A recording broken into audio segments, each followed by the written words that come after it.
history shows, and we'll see that again, that from a leadership standpoint, really thinking about how are ways for my organization, can I both prepare my people and my organization? And that means, I agree, mindset, but also what skills do I have in my organization? What skills do I need to take advantage of this? And that could be by my function, or it could be by technology.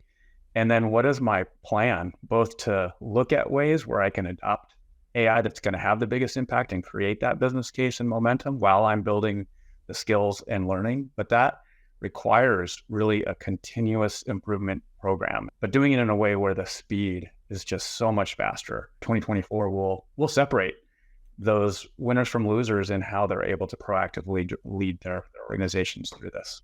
There's a whole concept, obviously, of prompt engineering.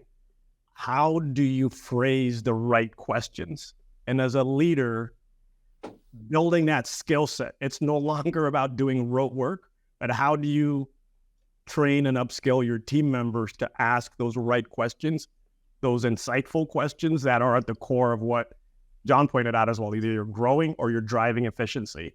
GenAI is an enabler and an accelerator, but it extends a lot of core things. It extends the definition of who uses CRM and extends the definition of how CRM shows up. So I think it's much bigger than that. But that's for me, what's most exciting. It's people have had to change to work with technology. And I think that's going to start going away. The technology work the way people are actually human as opposed to learning a system.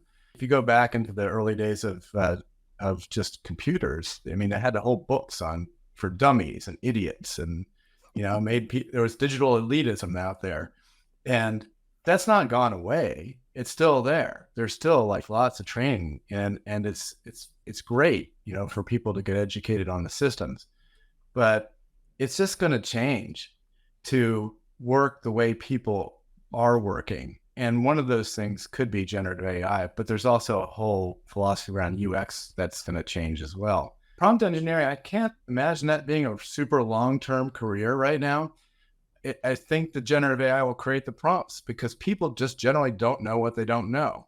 So they don't know what to ask the question, but the system can't, because it can find things that humans might not be able to, or it can find something that somebody asked before and broadcast it and copy it and duplicate it for other people to use to make people better at their jobs. I don't know if that's going to happen in 2024, probably not, but it's going to happen.